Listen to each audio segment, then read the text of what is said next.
Welcome to the Undisputed podcast. I'm your host, Joy Taylor. On today's show, could Lavar Ball overshadow Lonzo's matchup against LeBron James? Plus, Chris Broussard explains why the Red Hot Rockets are a real threat to win the NBA title. And will Ezekiel Elliott be able to live up to his lofty guarantee when he returns from suspension next week? Skip, Shannon, let's get to it. The Lakers and Lonzo Ball continue their road trip against the King and the Cavs tonight. Cleveland has been rolling lately, winning 15 of their last 16. On Tuesday, Lonzo's brothers, his mom, and of course his dad, Lavar, were in the front row to see Lonzo's loss at Madison Square Garden. Yesterday, Lavar was back in the headlines, sitting with LiAngelo and LaMelo on the Breakfast Club radio show in New York. Lavar was asked about LiAngelo's shoplifting incident in China. Let's take a listen. It's just a bad mistake that a young kid made. It wasn't like it was like he twisted somebody's arm or went in there with a gun or something or cussed somebody out into them. Small little thing, but people look at it like, when I tell them it's not a big deal. Coming from LA South Central, I've had some of my friends be young, 16, 17 years old, go out shooting up folks and killing folks, and the next day they're not there or they going there for life. Just to get some little shades or something like that, man, and confess about it. I looked at it a little differently. Did it hurt to have to apologize to Trump? He won't let me talk. They wanted to hear that, and he tweeted about it before my speech, so I had to add him in there right before I gave it. Who made y'all? The school made y'all do that? I wrote my original speech, and then when I had to put his part in there in the morning, right before I went. Do you think if you were white, do you think the perception of you would be the same? Heck no. Right now they scared of me because I'm uncontrollable. You can't control one of us, you in trouble. Because now our vision is wide open. We've been doing the same thing everybody else been having a vision doing, but we just different. What's the plan B in case basketball doesn't work? He told you about plan B. No. He didn't say what the plan B was. He just said he wouldn't be disappointed. But what is the plan B? Ain't no plan B. There you go. Ain't no plan B, because I always thought of this with plan Bs. If you 80% in plan A and you 20% in plan B, you ain't 100 in. So don't be mad when you don't make it, because you worry about a fallback plan. Shannon, what's your reaction to the interview? Charlamagne, y'all need to call your boy getting me on the Breakfast Club. I need to be on the club, Skip, don't you? It's always about you. Okay, me and Skip. Can we do the Breakfast Club together, Skip? I'll do it with you. Okay. If Joy comes. Hold on. Wait, we have our own Breakfast Club, right? But I'm just saying, Skip, Joy, we won't do all the time and try to steal our shine. What did you think of what Lavar said on the Breakfast Club? Skip, they asked him if he was white, would he be judged with the perception of him be differently? Yep. Skip, there's some truth to that, because we know this to be truth, because we have over the last 8 years, we had a two-term black president. Today, we have President Trump. Had President Obama said, tweeted, done 1/1,000,000th of what President Trump has done, we know he would have been viewed differently. What would have been said about him?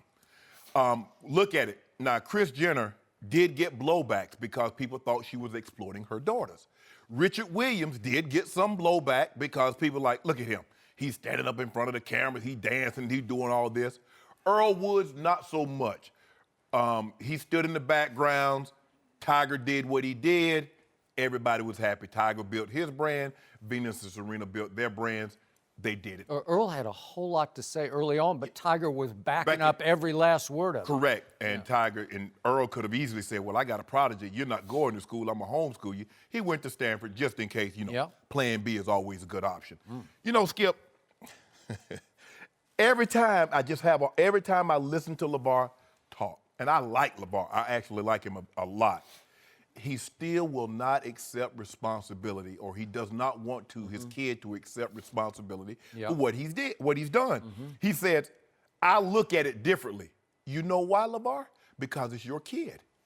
More times than not, parents have a very difficult time believing that their kids would do something like this. And it's not that big of a deal. It's not like he twisted someone's arm. It's not like he went in there with a gun. Skip, the dude went 5,000 miles away and took something that did not belong to him. Mind you, while he's at home in the garage is a Lamborghini. A guy has a $200,000, $300,000 car. He said it was a Ferrari for him, but go ahead. Yeah. A $250,000 car, and you stealing glasses. And again, whose fault is it? Everybody, even Baron Davis came out here like, why are these kids alone in China anyway? You hear Lavar Ball said, why did Steve Alford let these kids go alone? Instead of saying, he was wrong. he should be punished. You know what, Skip, what I'm seeing with LaVar? He loves the attention. He loves the fame until his kids does something that put him in a bad light. Then all of a sudden, that comes along with the territory. You and I both know we're on television. That comes along with it. If we were to do something, it's going to be played up more so than a normal guy walking the street. That's what happens when you become famous. Skip, and again, LaVar, once he can't control the situation, he couldn't handpick another coach at Chino Hills. New coach comes in, Melo, you're not shooting 50 times. You're going to play some defense. Oh, I'm homeschooling you. Now he can't control the length of the suspension that UCLA had put on Jello. You coming home. Now see, plan B was Lithuania. Once plan A, I can't control the length of the suspension. Yeah. You're not gonna let Jello play right now? The charges were dropped in China. Okay, that's fine and good, but he needs to pay some penalty here to UCLA. Nope, coming home. Jello, what about the homeschooling, Skip? You see, if this was his plan from the jump, I got no problem with it. It was once he couldn't control the situation, and you heard what he said, they can't control him. You're the same way, LaVar. Once you can't control a situation, you want to be removed from it. And for him to say, no fallback plan, Skip, I had all my eggs in a basket, Skip. I was going to the NFL, or at least I thought I was. But while I was at Savannah State, I was going to get my education. I was like, well, hell, I'm here now. I might as well just go ahead and get this degree while I'm here. I'm here. It worked out. Dude has no fallback plan. Lithuania was not even on their radar. It wasn't until LaVar couldn't get his way in high school, Jello couldn't get his way at UCLA, then all of a sudden Lithuania. It's hard for me to believe that they're going to get any better playing with grown men as opposed to understanding the game fundamentally better in high school and in college. But those are his kids. The blowback that's going to come if this doesn't work, if he's ready to handle that, so be it. Interesting. So, yesterday afternoon, I saw an internet report that this interview had taken place, and so I thought, I'm going to check this out. So, click on it, start watching, and I had planned to watch like 3 minutes of it just to get the gist, the flow, the feel. And 45 minutes later, I sat back and said, I just watched the whole thing. And I should have taken notes. Fortunately, we have a transcript printed out. Thank you very much to our staff for that.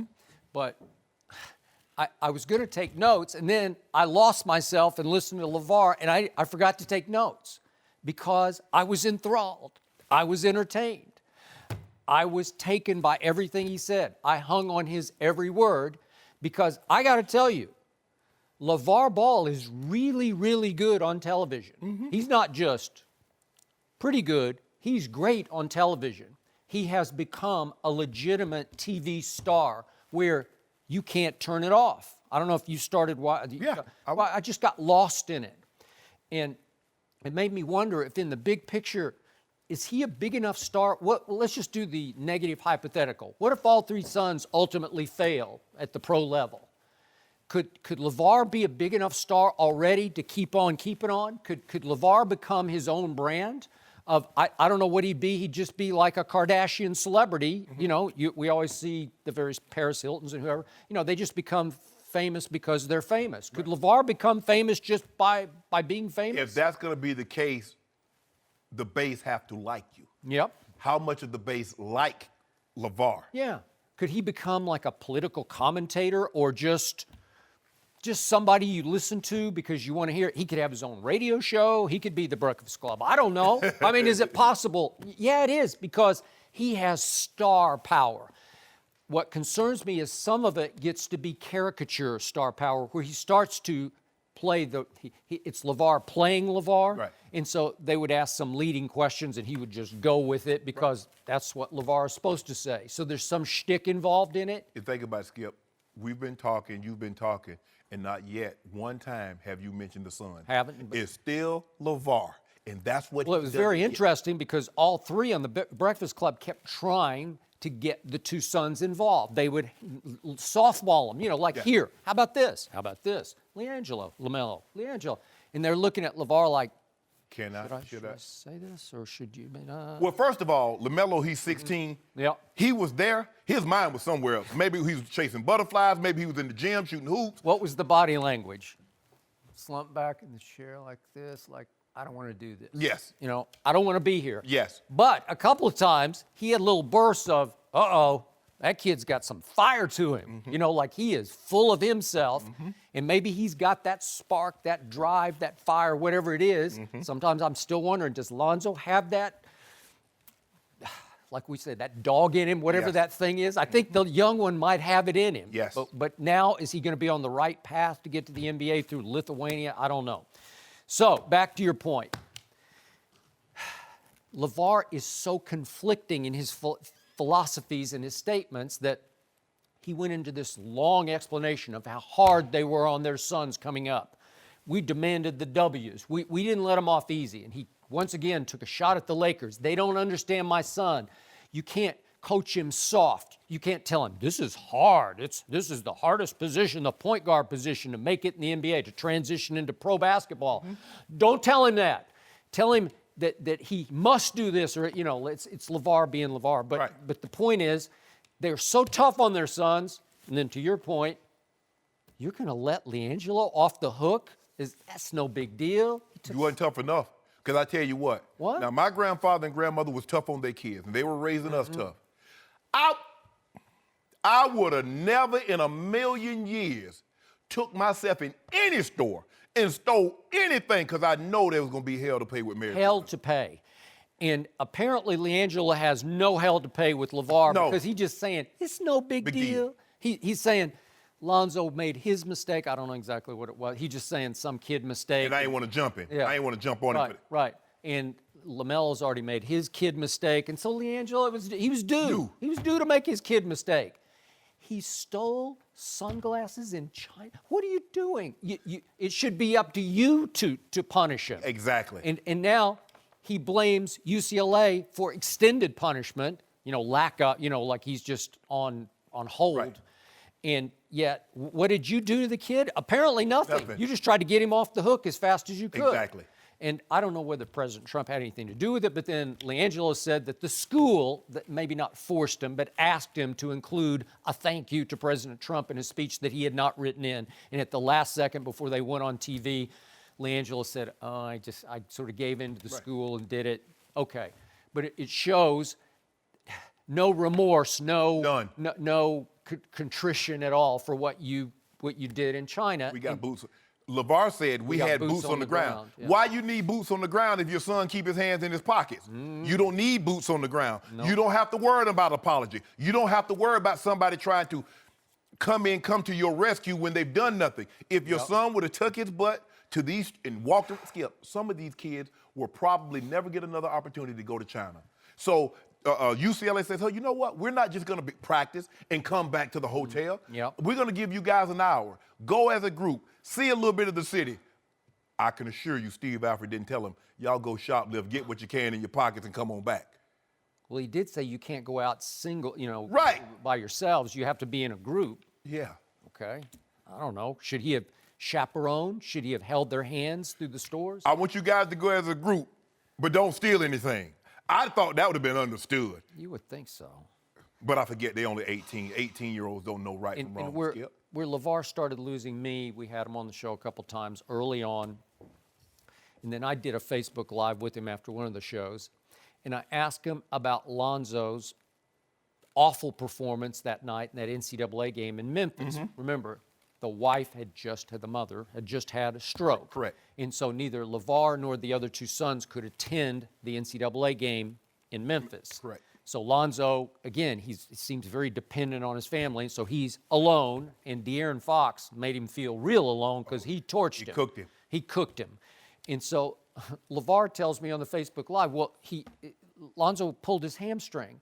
I said, Lavar, I'm carefully watching the game. I saw no hint of a hamstring pull. Help me out. Did you see any limping or cringing or dragging of one leg? He was just slow. He was just slow. It wasn't a hamstring issue. Right. He got torched.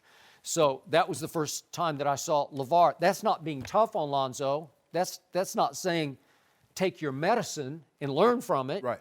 That's making outright, like making up excuses. Yes. Really? Okay, so now back to the point you brought up about Lavar versus the quote unquote white establishment. I got to tell you, I'm with him on that. That's why I go back and forth. I'm conflicted, and you make great points about that. I have one little saying up on my refrigerator that's been up there for like 20 years, and it's from a long ago Supreme Court justice, and it says, anybody who is any good is different from anybody else.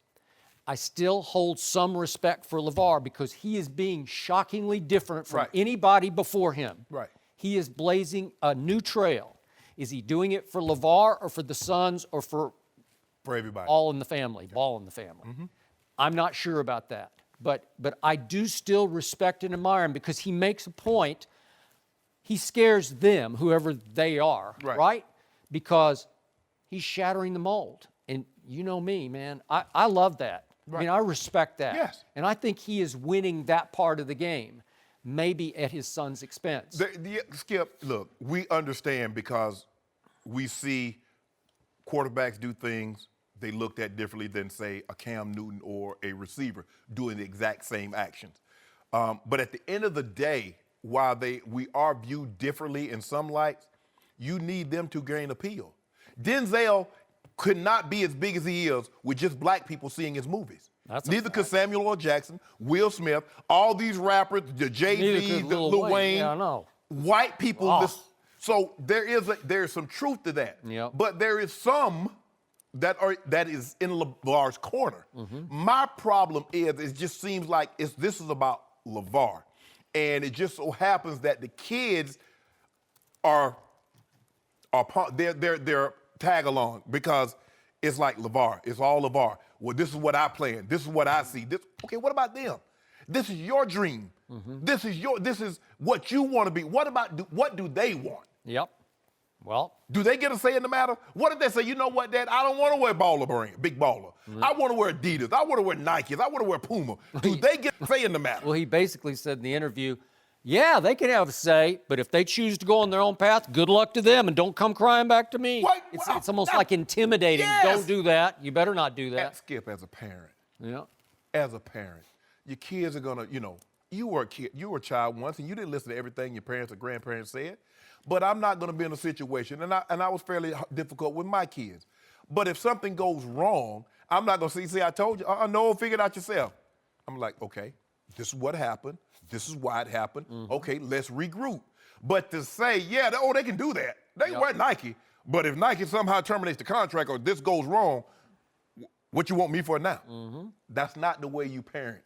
Okay, so those two kids sitting on either side of Lavar, pretty soon, about a month from now, they are bound for Lithuania. And I read a story on Yahoo yesterday from Ben Brust. I don't know if you remember Ben. He helped lead Wisconsin to the Final Four a couple of years back. Okay. Remember that? Mm-hmm. And he tried to make it with the Bucks, didn't make it. He was just a pretty good college basketball player. And his last outpost was Lithuania. And his quote was about the Ball kids, I think they'll last a month maximum. It seems like the worst possible place they could have picked. And he went into all the culture shock of the food and how homesick he got, and that the team either bussed or ferried to games in Latvia, Estonia, and Finland. That's what those two kids are in for. And Lavar's saying, they don't need the money. Well, obviously they don't. They just need the competition. So you're going to force your two kids out of school to go play in this situation just to get the competition they need for the next, really, couple of years. Really? If you don't mind me asking, Skip, did Chino Hills win the state championship last year? So they got pretty good competition. They didn't win. They didn't go undefeated. No. So they were getting competition. Yep. It was the fact that Lavar didn't get an opportunity to handpick another coach. That is correct. And this coach says Melo is not going to shoot 50 times a game. He's not going to just cherry pick. Skip, remember the game he had 92, he didn't cross half court. He shoot the ball, he go to half court, they get it, they throw it down to him. The coach said, oh, no, that's over. Oh, you homeschooling. Yep. But no plan. Hold on, Skip. I thought he was pulling Melo out to homeschool him. That's what he's saying now. What he said. Now, he pulled him out. I'm going to homeschool him. Now I'm sending him to Lithuania. Are you sending tutors?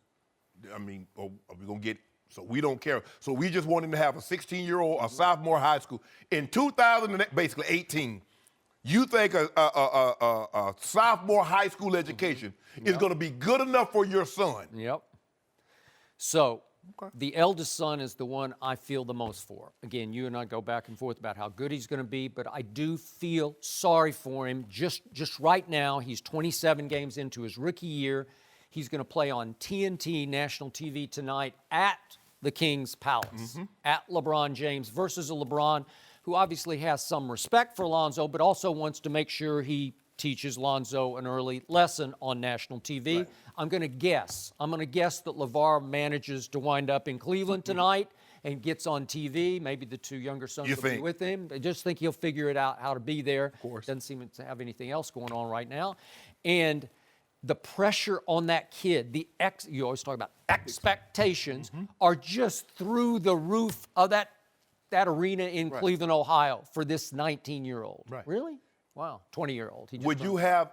I would not have had any more expectations of Lonzo Ball had his dad not opened his mouth. Yeah. There have been a lot of second-round picks to come. That is correct. And we just let him play. But he lit this fire. I think what makes everyone uncomfortable about this situation with LeVar is that we all want him to show us that he's been tough on LiAngelo because he's taken him out, and it feels like he keeps making excuses for it. But there's something brewing with LeVar. What he's saying when he says he's not controllable, he's defiant, and he scares people, I think we're all looking at it too surfacely. There's something underlying with LeVar. He's onto something because no matter what, like you said, you turned it on, and 45 minutes later you're watching it. He's a star. He just is, and he's onto something. He really is. I think we need to pay a little closer attention. Yeah, he owns something. He in his feelings right now. It's all about LeVar. We'll see. No mercy. Don't look now, but the Rockets have won 11 straight and have the best record in the NBA. Houston beat the Hornets last night, led by Chris Paul's season-high 31 points and 11 assists. James Harden added 21 points. Houston is now 22-4 and undefeated with Chris Paul in the lineup this season. We're joined now by FS1 NBA analyst Chris Broussard. Welcome, Chris. Good morning. Good morning. So, Chris, how big of a threat is Houston to Golden State? I am so impressed with the Rockets. They are the biggest threat, not only in the West, but in the NBA to the Warriors. Now, we'll see what Cleveland does when they get Isaiah Thomas. But for now, no question. And I'm not writing off your Spurs. I've learned to respect Popovich and all the Spurs can do. So I'm not totally writing them off. But there's no doubt in my mind that Houston is the number one threat. Here's why. We think of Mike D'Antoni, we're going to think they don't play defense. Right. You haven't been watching if you think they don't play defense. They're tied for 5th in the league in defensive efficiency with Chris Paul, P.J. Tucker, Luke Ba-Mute, Clint Capella protects the rim. They've got Trevor Ariza. They can defend now. They got some good defenders. But for all that said, you're only going to slow down Durant, Steph Curry, and Klay Thompson, but so much, if you can slow them down at all. So it's going to come down to you being able to score with them. And that's why I think the Spurs fall short, Skip. I don't think they can score with Golden State. Both Golden State and Houston this year are in the top 5 offensive rated teams of all time. So they can shoot the three almost as well as Golden State. I think they actually do have the best backcourt in the league, not starting backcourt, but when you throw in Eric Gordon off the bench giving you 18 points a game, I give them the best backcourt. Chris Paul gives them a mid-range game, so they have some, they're not as predictable, shoot the three or get in the paint. So I think he'll be huge for them in the playoffs. Here's I got 2 concerns about them. One is Mike D'Antoni. As great a coach as he is when he's in the right situation. Regular season. And what hurts him in the playoffs or has hurt him is his lack of attention to detail. They had some great series, his sons with the Spurs. I mean, great series. And it always seemed to be at the key moment, a missed rotation, a lack of execution, an ill-advised turnovor. Your players getting off the bench. Yeah, exactly. Yeah, Robert Ory, that cheap shot. But the Spurs tell their guys, do not get off the bench. Yeah. D'Antoni must just didn't say it. So those little things, that matters in the playoffs when the teams are close. Yes. And so I think that And then I got to say this. As great as they are, James Harden and Chris Paul, we have seen both of them falter in the clutch. Now, Chris has had good clutch moments, but he's had some horrible ones. 2014, Game 5, OKC, 2 turnovers in the last 17 seconds. Utah last year, he averaged 27 points in the first 6 games last year against Utah. Game 7, what he had 13. I mean, James Harden. I mean, Game 6 last year. We don't talk about that. We don't. I mean, how you get 10 points? Didn't even look like he wanted to shoot the ball. So maybe both of them together, they'll bolster each other, whether it's confidence, whatever. But those are some concerns, but I'm still going to say they're the top threat. I agree.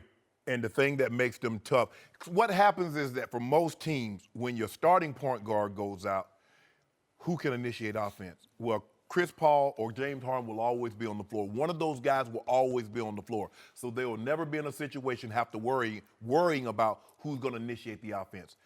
Chris Paul has been phenomenal. Maybe he really did need a change of scenery because he's looked like a different Chris Paul. And when he's on the court, they have yet to lose with Chris Paul in the lineup. They're going to be tough to beat. Golden State.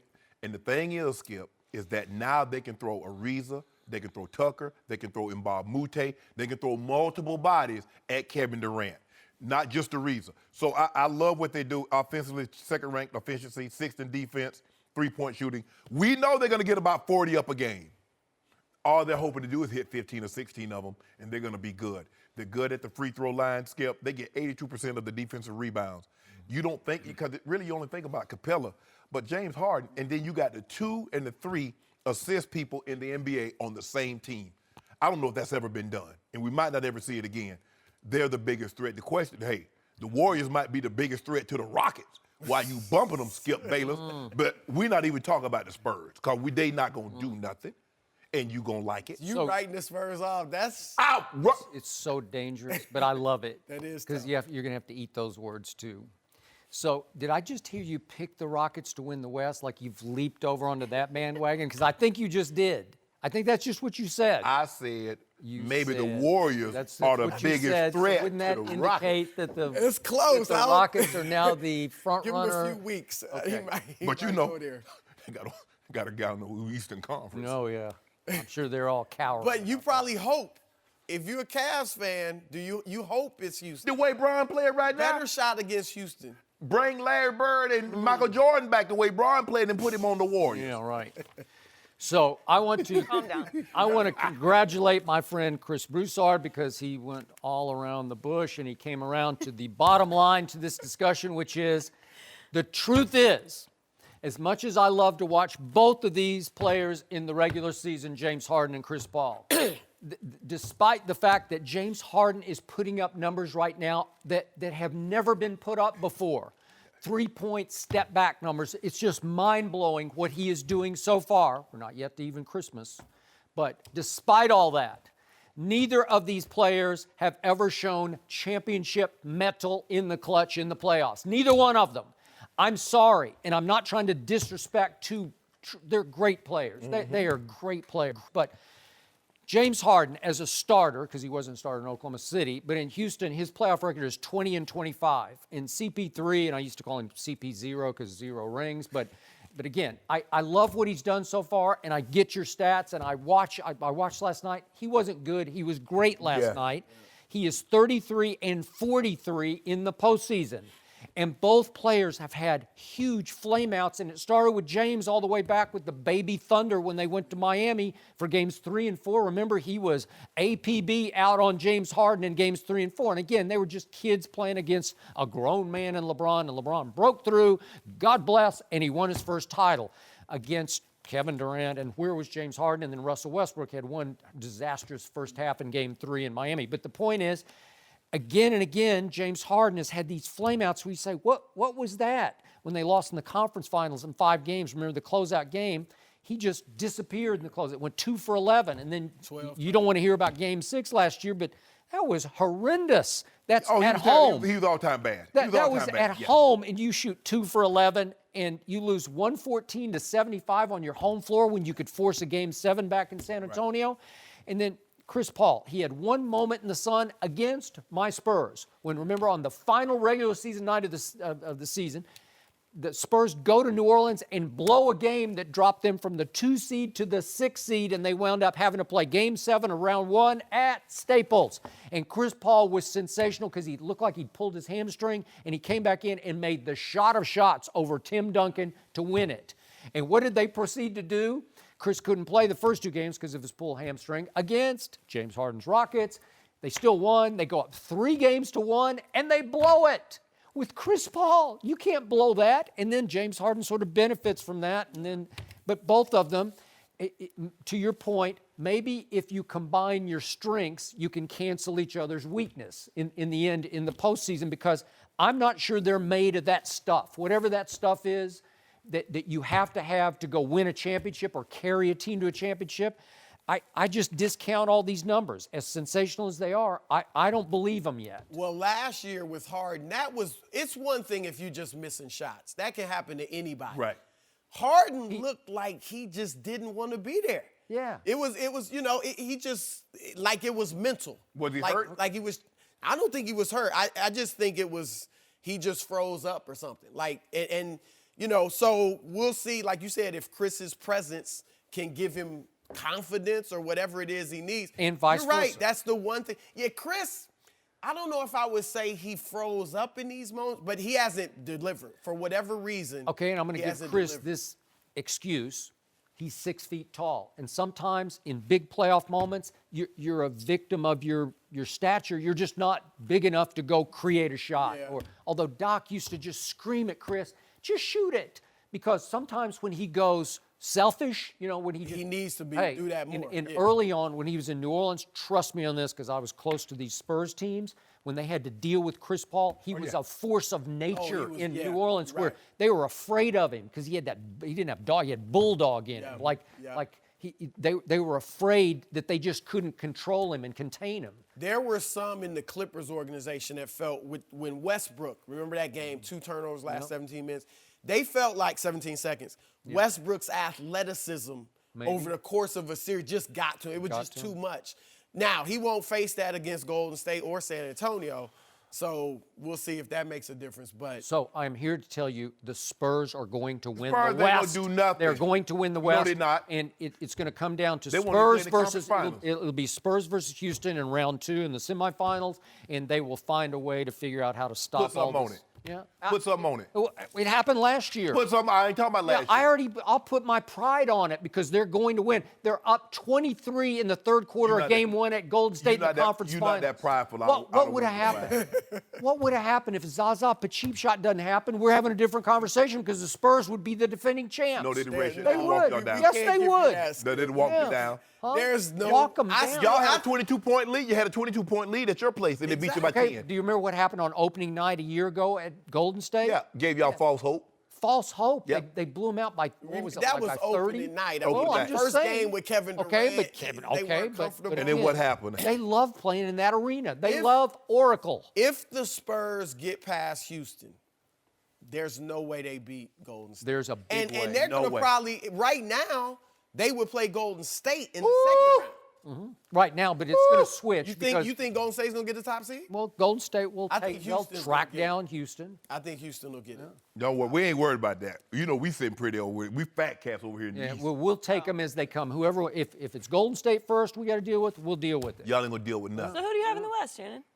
You jumping on Houston's bandwagon? You got Houston to win it all, right? I don't have San Antonio winning. Well, Y'all not Spurs getting and past the Houston second play round. tomorrow night. So. All right, who you want? Want to put something on that? Yeah, I got it. You name it. Oh yeah. I got it. James Harden finna go by 40, 40 and 12 on y'all. No mercy. The Cowboys have won 2 straight to stay in playoff contention. Sunday night, they head to Oakland to face the Raiders. It will be the final game for Dallas without Ezekiel Elliott. Speaking of Zeke, he made a bet with Hall of Famer Eric Dickerson that he'll rush for over 200 yards in his first game back against the Seahawks on Christmas Eve. And ta-da! Ta-da! Eric Dickerson. Thank you. I'm back here. First of all, let me start with this. I made a bet last week that I lost. A bottle, a fifth of Hennessy. That would say a fifth. First of all, that's for drunk. You don't bring. That's for your stuff. You come in a paper bag. Yeah. I brought the real deal. So here you go. That's just Very your gift. special. Yes, a real ball, not one you carry in a paper bag. So that's my bet. This thing cold too. Gonna go in my Hennessy refrigerator that they're delivering later today. So that you got. I sure appreciate this. No, I'm a man of my word. I just saw Zeke. I was in Were you Cabo. out of the country? I was in Cabo. You went to I went to Cowboys. You know, hey, look, somebody had to do the job, so it might as well be me. So I went over there, you know, just to help y'all out, you know, so I can have something to talk about today. I was there for one day. Went over to visit Zeke. His agent asked me to come over to Rocky Arsenal to talk to him. And I can say Zeke is in a very good place. I mean, you being a Cowboy fan, you have to be very happy to hear. A good place.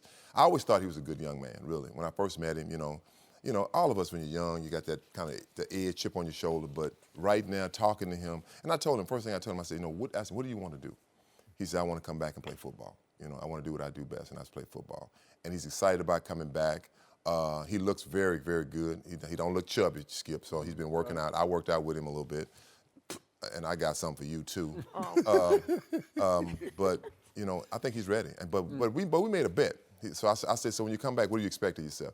He said, I'm going to have 200 yards the first game back. I'm like, come on now, Zeke, no, not 200. He said, yeah. I said, I tell you what, I bet you don't have 200. He said, okay. I said, I bet you my jersey against the game jersey you're going to wear in that game. He said, that's a bet. I'm like, all right. I said, look, I didn't give you a break. I said 175. He said, no, I want the 200. So there we go. These are the Seattle Seahawks. That's what I said, the Seattle Seahawks, 200. And the most they've given up in the Pete Carroll era is 182 in the MVP season to Adrian Peterson. And he was getting about 180 against everybody. Right, against everybody. So that lets you know what he's going to be up against. I'm happy. Hopefully he is in a great place.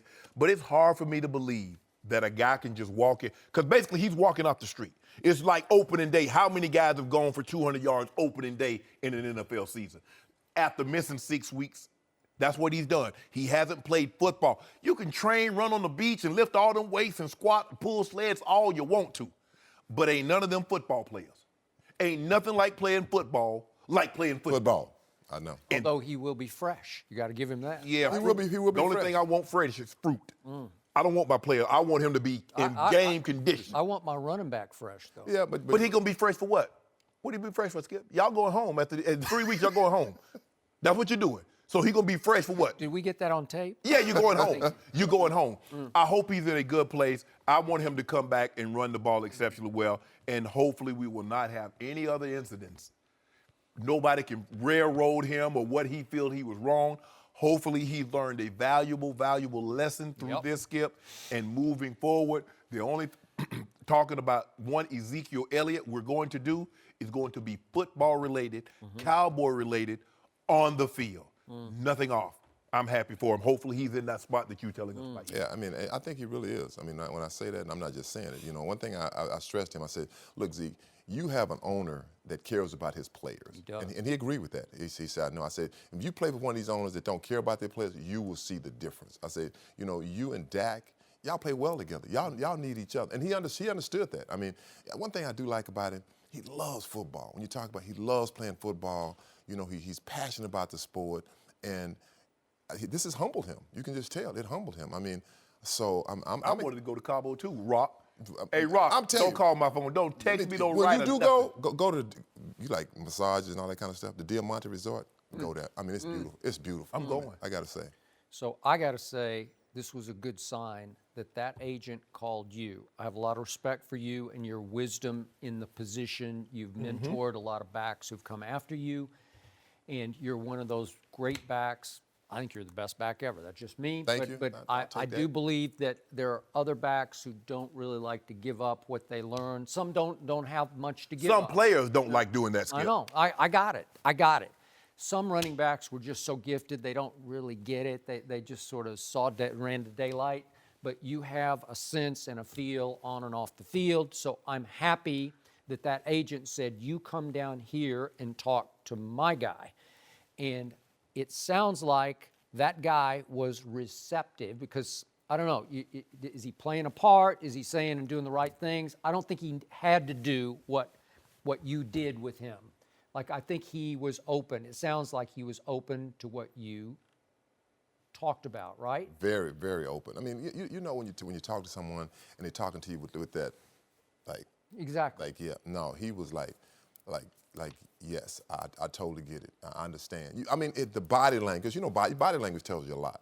And his body language was like, I know I messed up, but that wasn't me. That was not me. She still stands by, I didn't do that, but I'm taking it and I'm moving on from it. And that's important. Like I told him, I said, look, Zeke, if they came back and they said, here you are, we got a video, you're 100%, you said you didn't do it. I say, still in the public opinion, people gonna say, oh, Jerry paid him off. I say, you're guilty no matter what. I say, so come back, put this behind you. You're still gonna make mistakes. Now, you're 22 years old, just not these kind of mistakes, not this kind of stuff. So he's not gonna be perfect. I told him, no one's perfect, trust me. Okay, but he's in a good place with that. I believe it was Stephen Jones who said early on, just as he started serving the 6-game suspension, that he was going to serve it in Europe.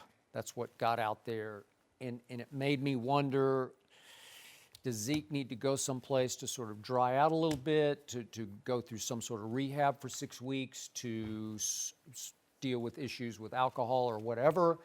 And I don't know if he did that or not, or if you get any feel for that. No, he's been in Cabo for 6 weeks. He has. He's been in Cabo, Europe, close enough. Close. Yeah, they're real close. He's been at the Diamante Resort for 6 weeks, working out. We went out and had dinner. And, we had a few drinks, but, I can honestly say, I watched everything he did. Watched, how he handled people, how he treated people. Just a real respectful young man. Now, we did have one disagreement. And what do you think that disagreement is about? The Dallas Cowboy-Rams game. He said, we had to lead. Y'all got to block punters. I said, look, I say this with Skip all the time. Who won the game? Yeah, y'all won the game. But I said, it's no buts. It's no buts. Magic name, the magic words. Sean Lee. But did he say it? No. All I got to say is W. That's all. That's all I serve. Now my W shop. I mean, I got a little pop-up shop. They pop it up all over the place. They pop it up. I add a little cinnamon, a little bacon.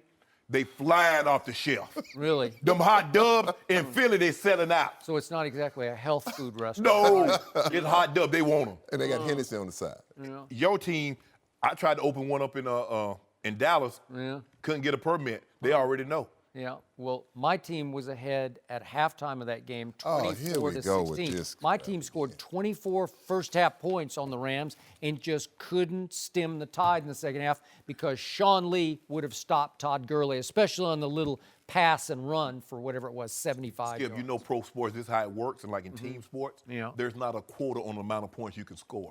So if you score 24 in the first half, you can score 40, 50, 60 in the second half. Exactly. If you want to. The Cowboys didn't want to, I don't think. They want to stop. Sean Lee got hurt. That's what cost Omarosa a job, Edie. Is that what it is? Yeah, Sean Lee injury. So It's a lot of butterfly effect from Sean. Yeah, wait a second. How do you explain that with Sean Lee, this team is 6-1, and without him, it's 1-5? How do you explain that? I don't know. Hold on. You're talking about this year. Sean Lee has been there since 2008. They've had Sean Lee a lot of those times. Yeah, and he's in his prime now. And hold on. First of all, what is the book on Sean Lee? What does his history tell you since he's been with the Cowboys? He gets hurt. He gets injured, doesn't he? Injury prone? What's the saying? You can't make the club in the tub. Skip. So last year, he stayed healthy all the way through, didn't play the last game at Philadelphia, but he went 13-3 last year when he was healthy. If you don't mind me asking, did he play in that playoff game? Yes. And they gave up 34 points in the playoff game? Yeah, and so he hadn't played for 3 weeks. You realize that because they got 2 weeks off and he didn't play. They didn't get no 2 weeks off. Yeah, they did. They had a bye. Well, I got to give it to you, Skip. You got to ask the old Houdini effect. You got poof, I pulled one out the hat. You didn't see no, that? You didn't see that? Truth. See, my restaurant sells truth. No, I want the truth. I want the dub. Would you like? I'm thinking about opening up in Cali, dub with avocado. Because I hear avocados is a nice spread out here. They say avocado toast, avocado and everything. So I'm thinking about opening up those pop-up dub shops. I'm thinking about asking our man Eric Dickerson, what if somehow, some way, $1,000,000,000 shot, the Dallas Cowboys win their last 3 games, or last 5 games as it would be, but there are 3 left, and they beat Oakland, they beat Seattle, and they go win at Philadelphia, and they somehow squeak into some final playoff spot. How dangerous would that team be with Ezekiel Elliott fresh and ready and happy and healthy in the playoffs? Well, I'll say this much here. If it's a fifth, we'd all be drunk. Let's put it like that. But if they get in, they could be a very dangerous football team. I think this team will, with your guy Sean Lee, if he's healthy, with Zeke back, with Dak, the offensive line playing well, they could be a very dangerous football team. But are they gonna make the playoffs? No. I don't know. Vegas say he gave him 4% chance. I say I think probably it's football power index. Well, I give him less than that. Yeah, but I mean, it's a team I don't think anybody wanted to play except maybe my Rams. We can handle them. Philly won't him. We can handle Philly definitely won't him. I want the Rams again in the playoffs. I want Aaron Rodgers again in the playoffs. I would love this. I got a 4% shot, and that man is already starting to sweat bullets over there. Yes, I'm saying pretty. He's saying, please. Because Fletcher Cox is healthy, Brandon Graham is healthy, Jernigan's healthy, Barnett's healthy, Chris Long. Carson Wentz is watching from the side. That's all right. Fold them both. Yeah. Oh my God, it's so aggressive. It's such an aggressive Wait, nickname for Nick wait, Foles. you mean Foles Gold? No, okay. Who's going? Okay, now see, you laughing, you key it now. Big bet on the line with Eric Dickerson and Ezekiel Elliott. You had 4 games for over 200 yards. Who, me? Did you really? I didn't even know. I didn't know. I can't keep up with all And he of had them. 1 for 199. And my biggest You game know your career high? You know who it was against? 248. in the playoffs. Yep. Oh, guess Dallas the Cowboys. Dallas I Cowboys. was me there. boys. I mean, yeah, Man boy. wild. Oh, I was killing them that day, Joy. Oh, killing them. Cooking them? You got a big joy to play the Cowboys too. Are you kidding me? Oh, last time I played them, I cooked them. Oh, man. Cooked them. I got Woody. Is anybody going to make a tackle out I got there? Darren Wood. Yeah, I said the same thing. I'm like, They needed ooh. Sean Lee. They needed Sean Lee You back realize there. what Sean Lee would have done to you? No mercy. The 11-2 Steelers host the 10-3 Patriots in a huge AFC matchup on Sunday. The Steelers have the league's 4th-ranked offense, while the Patriots have the NFL's 29th-ranked defense. But New England has won 4 straight against Pittsburgh, including last year's AFC Championship. In that game, Le'Veon Bell only had 6 carries for 20 yards after suffering a groin injury in the first quarter. Here's Bell on the rematch with the Patriots. This is the game everybody's been waiting to see. It's the number 1 and 2 teams in the AFC going at it head-to-head, So this is obviously a game that a lot of people, even before the season started and the record was out, people probably circled on their calendars, So I'm definitely going to embrace the game. Going against the Patriots, it's a team that's always in the hunt of a Super Bowl. I just felt like I missed the opportunity to get to a Super Bowl. When this year came around, we seen the schedules and everything.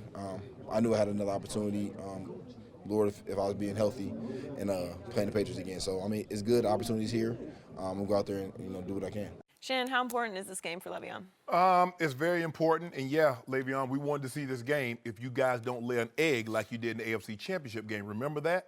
We wanted to see that game. Pittsburgh Steelers, Ben Roethlisberger, Le'Veon, Antonio Brown. Woo! Steelers, they're back at it against Tom Brady and Bill Belichick, and then y'all do that. So, yeah, we want to watch the game if you don't do what you did the last time you played them. Le'Veon is going to be key because in order for you to beat the Patriots, I believe you need to possess the football because no matter how great your defense is, Tom Brady is least effective when he's on the sideline. And if you look at the game the Patriots have lost, they lost to KC first game of the season, 185 rush yards. Kareem Hunt ran bonkers. They lost to the Panthers. They rushed for 140 yards. Jonathan Stewart had a big day also running the ball.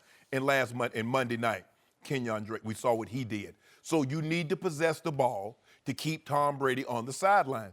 Le'Veon needs to have a big day, Skip, because the thing is, if you can't stop the run, I don't believe you can beat the Steelers. And when Le'Veon Bell gets 23 carries or more, the Steelers are 20-0. So that should just be, hey, I'm just going to hand it to him to make sure he gets 23 carries because the numbers say when he gets that many carries, we're unbeaten. That's true. So give it to him. He needs to play better because I believe Coach Belichick is going to try to stop him. Now, Coach Belichick doesn't normally let your star players beat him. He knew nothing about Kareem Hunt. Play Kareem Hunt again, he'll know about him. He won't have that same type of a day. He knows what Le'Veon Bell is capable of. He knows what Antonio Brown. So this might be the day Juju and Martavis Bryant and Jesse James, that outlaw tight end they got, Joy, might be time for them to show up because I believe Coach Belichick will instruct his defense. We're not going to let those two guys beat us. Somebody, Martavis Bryant, you go for 150, or Juju, you get 135 and a couple of touchdowns. We can live with that.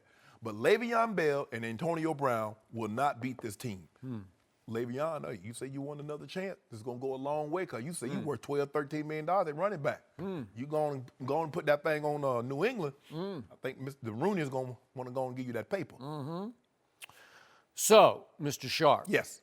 You have repeatedly on Undisputed called Le'Veon Bell the best running back in pro football. Absolutely. Have you not? Yes. Better than one Ezekiel Elliott. Yes. Who, by the way, is coming back in another week. We're going to talk to Eric Dickerson about the last couple of days he spent with Zeke. That's coming up on the show in just a little bit. Edie was out of the country? I don't know, because that's what I we mean, well, damn. I mean, hold on, Joe. Everybody know. get to go on vacation, but I don't know. Taking trips. Well, they said Zeke went to Europe. I don't know. But back to Le'Veon. So, if I accept your premise, which I don't, but for the sake of argument. For the sake of argument, okay. If I accept your premise, this is the best running back in pro football. yes. He should own this game the way Tom Brady has owned game after game after game after game after game against the Pittsburgh Steelers, right? Because Le'Veon has a lot to prove. So he's been through 3 playoffs as a Pittsburgh Steeler. And I use that word been through with quotes around it because the first 2 times he got hurt. And then the last year, he had 2 huge games against the warm weather Dolphins who came to Pittsburgh in the cold. Remember that? Yep. That was pretty pathetic, but he had 167 on 29 carries. Then they went up to Kansas City, another team they own, quote unquote, and he went for 170 on 30 carries. Those are big time pro football playoff games, Yes. right? And that was a franchise. Those are both Steelers franchise records for playoff games. And then supposedly late in the Kansas City game, supposedly he pulled his groin or tweaked his groin or something happened. I don't know. You said supposedly I like don't you know. don't. I don't know because he did come out and try to play against New England, but then supposedly he retweaked it or whatever on his first or second carry of the game, and he winds up with a total of 6 carries for 20 yards, as Joy pointed out. And that's not very good. That's coming up real small in a big playoff game. What you trying to say, Skip? I'm trying to say that Le'Veon, you hear him? he's on the hot seat up in the Pittsburgh cold. Le'Veon sits on the hottest seat because, seriously, this should be his moment in the sun. This should be a Le'Veon game because I'm going to remind you, the Patriots are 24th against the run. The Patriots allow 5.0 yards per rushing attempt. They allow that. Guess where that ranks in the NFL? Last. Dead last. Every time somebody has touched the ball and run with the ball against the New England Patriots, they have gotten 5 yards on average. Dead last in the NFL. And I remind you, just the last 2 weeks, you hit some of the lowlights, but just do the last 2 weeks. Patriots go up to Buffalo and allow 183 yards rushing, and then in Miami, mostly because of Kenyon Drake, they allow 120 yards rushing just this past Monday night. Now they have the toughest turnaround other than a Thursday night turnaround. But again, you got to travel back to Foxborough and try to pick yourself up off the mat to travel on Saturday to Pittsburgh for the quote-unquote, and I'll take those quotes off, because it's the game of the year, certainly in the AFC, and you can argue in the NFL. This is it. I like filling the Rams last week because I wanted to see what old Walkie to him was going to do. Because he didn't get a chance to come home. He said, I got this, coach, on one leg. You saw what he did on one leg? Did you really think they were going to beat New England in the Super Bowl, though? Who? The Eagles. Oh, with Walkie to him, absolutely. Oh, so you picked New England. So? To get to the Super Bowl. I didn't know Walkie to him was going to look like this. Oh, okay. All right, so you've switched. So the point is, I'm asking you, are you off the Le'Veon bandwagon or on it? Because if you're on it, if he is the best running back in pro football, this is it. He should run wild in this game. It's a lot easier to take a running back or a wide receiver out of the game as opposed to a quarterback because the quarterback's going to touch the ball because he's going to touch the ball before you get to him. So I can drop 8 guys in the box and take the running game away, but I have to give something up on the back end of the receiving game. But remember, you get to only play 11 guys on defense, and they have the best running back, according to you, and they also have, according to me, the best receiver in Antonio Brown, who, by the way, has risen all the way up to second in the MVP odds in Las Vegas. I don't agree with that. Second to Tom Brady. Tom Brady's number 1. I don't know how, but that's neither here nor there. We're going to discuss that later. But again, Antonio Brown is, you want to talk about he's electric. Electric game breaker. This is it, man. Yep. So how do you take away? Don't you have to pick some poison here? Yeah. All things being equal, I'm trying to stop the run first. That's what I want to do, Skip, because if I don't stop the run, they can control the ball and the clock and keep Tom Brady on the sideline. That way, now I can focus my attention because once I get them, I stop the run. Now I know what Ben, because will Ben take 5 yards here, 3 yards there, 4 yards there, or will he get antsy? That's the question when you play the Patriots, because they don't normally give you anything deep. They want you to go 13, 14 plays. Yep. Coach Belichick believes that the law of averages says if you have to consistently drive the ball 13, 14 plays, you will turn it over. Something bad will happen before you get the ball into the end zone, as opposed to giving up 3 plays and an 80-yard bomb or a 50-yard bomb. So he's going to play the averages. He's going to make you nickel and dime him, play a zone defense. He's not going to, you don't play Antonio Brown man. You might play a man, but you better hit that safety over the top, or you better run the linebacker up underneath him. Okay, I'm shutting off Le'Veon Bell because I know what he represents, because he will control the clock, and then when a team just lines up and they just come downhill, that's just mano a mano. To move a man against his will, Joey. I mean, they hunker down and you just blowing them off the ball. Like, ooh, that's a wonderful feeling. So again, you have 2 really good quarterbacks here. One really great group of receivers, Brady not so much, but he does get Gronk back. Oh, yeah. Okay. All right, so the weaponry is more throwing and catching, yes, right? So it should be up to the runner, because this is just going to be a tug-of-war over clock. It's going to be time of who can keep the other quarterback on the bench longest, right? Yes. Because both quarterbacks are going to have success throwing the football. But see, the Patriots' run game, a lot of it is James White, Deion Lewis, and Rex Burkhead. A lot of 3-yard routes, 4-yard routes, swing passes, flat routes. It's a lot of that kind of stuff. But they get the one guy that no team has consistently found a way to take away from Tom Brady, and that's 6'7", 270-pound Rob Gronkowski. There is no answer for him. They don't have a guy that's big enough, that's physical enough, or has the size that can deal with him. He's faster than you think. And you remember, was it last year or 2 years ago they went up there? And everybody, we were talking about that. Oh, we're ready for them. We know what they're going to do. And Gronk went bonkers. Tom Brady went bonkers. He loves playing there. I think that's his second favorite home. No, it's third. I mean, he got one. Maybe I think he just got into Brookline Country Club. So, Gillette Stadium is his favorite. Then it's, the golf course is home in Massachusetts, and Heinz Field. That's probably his third. Rivers. Yeah, I was about to say Three Rivers, but Heinz Field, that's his third favorite home. I think he likes Brentwood too. No, he like LeBron. ain't got no place up here. He Well, sold that did. place. He sold it. Dr. Dre bought that place. I was going to buy it, but Dr. Dre beat me to it. Oh, were you? No. Really? What? No. 40 bedrooms and right? Man, who need 40 I don't know. I don't know. So I'm going to put you on the hot seat once again. You have been leaning all week toward picking Tom Brady, the best quarterback in pro football. I'm not picking against. But you're saying Le'Veon is the best running back on a day against the worst defense in yards per rush attempt. Yeah, Le'Veon is. So how could you not pick Pittsburgh? You have to pick Pittsburgh. Le'Veon is the best running back currently in the NFL. Tom Brady is the second greatest quarterback all time behind Joe Montana. Oh, so you're good. You're going to slight Le'Veon. No, how am I slighting by him? elevating Tom Brady? Is that what you're doing? How do you? First of all, anybody that has 5 of anything, it's hard to slight them. Huh. Okay. So, or if you have 3 or 4. Or maybe you're like saying 4 Le'Veon. MVPs, 3 finals. Maybe you don't really believe Le'Veon is that good. Is that what you're he's saying? absolutely that good. Oh. He's the best running back because he has no weakness in his game. He'll run. He can run the ball. He can catch it. He can run routes like a wide receiver. He'll block in the blitz pickup. Yep. So there has no weakness, and he's there. He's been there every single game this year. Well, I know somebody who hasn't been. Apparently, he had weakness in his groin or something. I don't know. I don't know what it was. He tweaked his groin. Okay. It happened. Yeah. Hold up.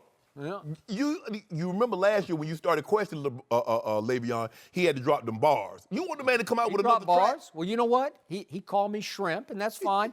I'm going to be calling him shrimp on Monday if he comes up as small as he did last year Let me in ask you a question. Foxborough. If he goes for Right? 165 and they lose, you going to blame Le'Veon? No, I don't think he's going to go for 165, but I don't think he's the best running back. Best running back can't be home for 6 weeks. Huh. Le'Veon, run that thing. Was that his fault? Yeah, You're talking yeah, about Zeke Ooh, after he got Le'Veon. railroaded with no credible Le'Veon. evidence by the Le'Veon. NFL? Le'Veon, Really? take your time. Pick them Oh, holes however okay. you want to do it. All right. Hey, if you want to walk to a hole, do what you do. And they Tiptoe to those holes. Don't do Tiptoe. that. Don't do it. Well, that's what he did. Don't worry about it. No mercy. Tom Brady is your new frontrunner for NFL MVP. Despite a rough Monday night loss to the Dolphins, Brady is now the clear MVP favorite, according to Bovada. Carson Wentz was the favorite, but that was before he tore his ACL on Sunday. Brady is followed in the odds by Antonio Brown, Russell Wilson, and Wentz fourth. We're joined by Fox NFL analyst Mark Schlereth. Welcome, Stink. Good morning. Good morning. Who do you think will win the MVP? I think it's going to be Tom Brady. Aha. Greatest American. I think he wins. Case closed. Yeah. It's over. You don't even get to talk. Listen, well, I look at what he's been able to do, and obviously leading the league in yardage, 27 TDs, I think 6 interceptions, and done it without his favorite target, Julian Edelman. He's done it with his running backs, and I understand that he's going to complete a high percentage because that's their offense. They're going to do that. They'll throw more, underneath 10-yard routes than pretty much anybody in football. He's missed Gronk for a game, completely revamped, changed their receiving core this offseason, missed Chris Hogan throughout a large portion of the season, and their offensive line has been giving up hits like it's their job. So, you put all those things together, and I think it's going to be hard for anybody to unseat Tom Brady as the league MVP. This notion that Wentz all of a sudden is dropped down to fourth, he played 13 games. He didn't play 3. So we have precedent. Now, throughout the shortened season in '87 in which John Elway of the Broncos won, Joe Montana missed 3 games in 1989. He was the MVP. Carson Wentz lead the league in touchdown passes. He's the #1 scoring offense. They're only lost 2 games. Tom Brady got 10 votes last year. He missed 4 games. But here's the difference. He was suspended. I'm sure some of those writers thought he did something wrong, is why they held that against him. Now, Matt Ryan did have an unbelievable season. 38 touchdowns, 7 picks. He was about 30 yards short of 5,000. So I get that. Did they watch Tom Brady the last 2 weeks? 1 TD, 3 INTs. Did they watch Russell Wilson last week? 3 INTs. Did you walk it to him? On a torn ACL. Now, Dak Prescott went 3 games without throwing a touchdown, had 5 picks. Carson Wentz with a torn ACL. I'm just talking to Mark. I'm talking to Stink. Is Dak Prescott in the MVP race? I'm talking about former teammate Stink. On a torn ACL, walking to him through a touchdown, something Dak Prescott went 2 whole games and couldn't do with healthy legs. Now, Antonio Brown, I get it, but Antonio plays a dependent position. So if he's having that kind of season, what is Big Ben doing? Is he fettuccine? Yeah, I think you bring up an interesting point. And Antonio Brown, this is what makes this game interesting. Like, if Antonio Brown went out there and they shut down, the Pittsburgh Steelers shut down Tom Brady again, and Brown had one of those, 4 touchdowns, 220-yard receiving games when it went head-to-head between the Patriots and the Steelers, then all of a sudden I think Antonio Brown, people would look at that and say, but I'm with you. It's a dependent position. It's hard for people to vote that.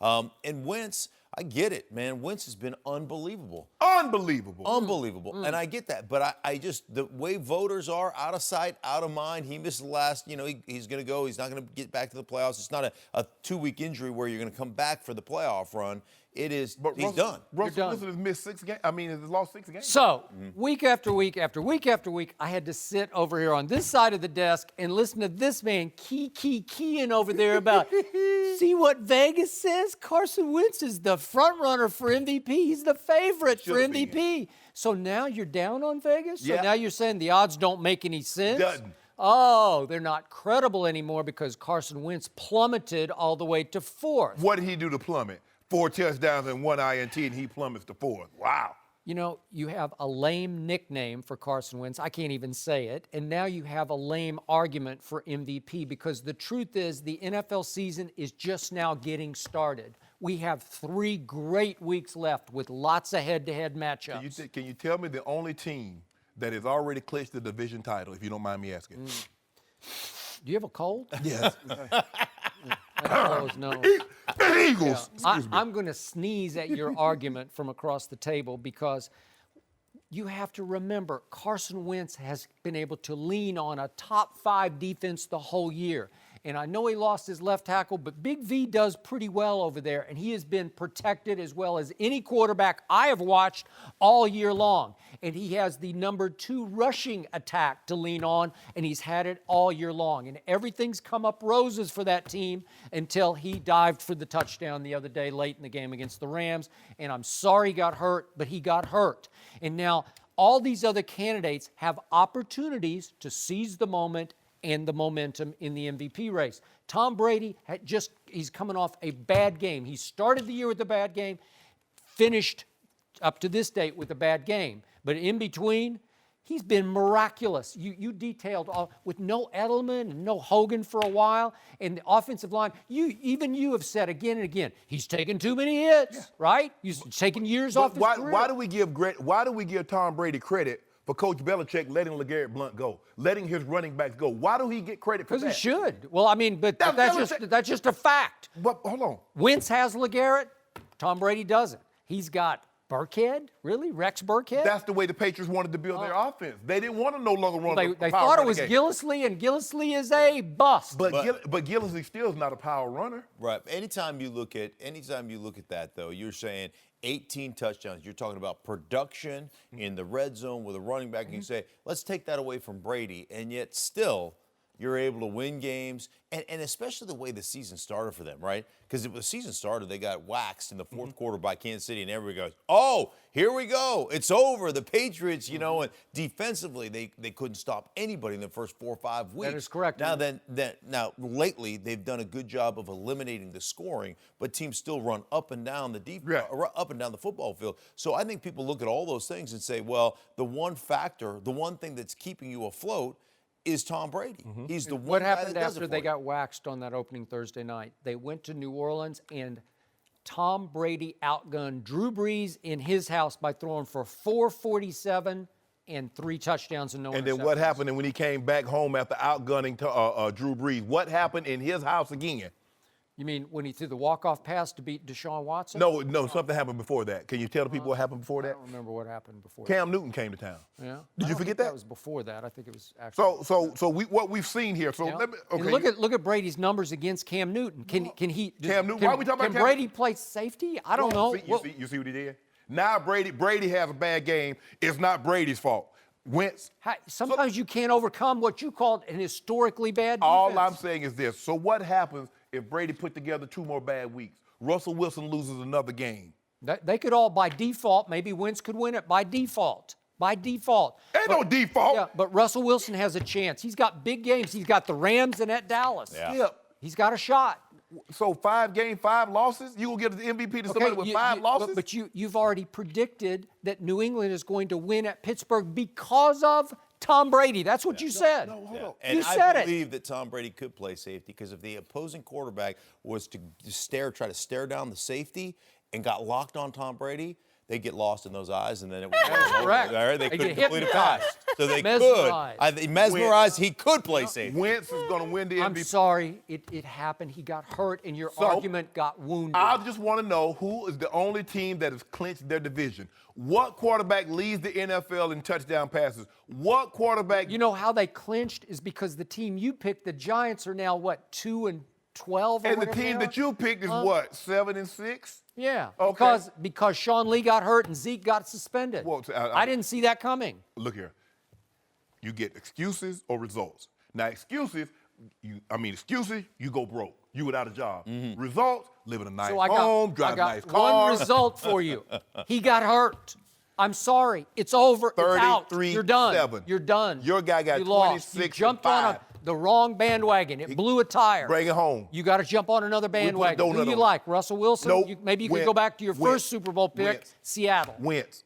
Yeah. He going to win it. You're going to W-I-N-C-E. It's definitely Wentz. going to be It's either over. Wentz or, well, it's going to be a quarterback. We know that because it will break the sports universe if they give it to Antonio Brown. It would. If you don't give it to Jerry Rice, you can't start with Antonio Brown. 22 touchdowns in 12 games, and he didn't win it. Randy Moss had 23. Yeah. No, it's not going to start. Calvin Johnson had almost 2,000 yards, and he wasn't even in the top 5. No mercy. Thanks for listening to the Undisputed Podcast. I'm Joy Taylor. Join us again same time tomorrow morning, 9:30 Eastern. We'll see you then. Fox Sports 1 of 1. of one.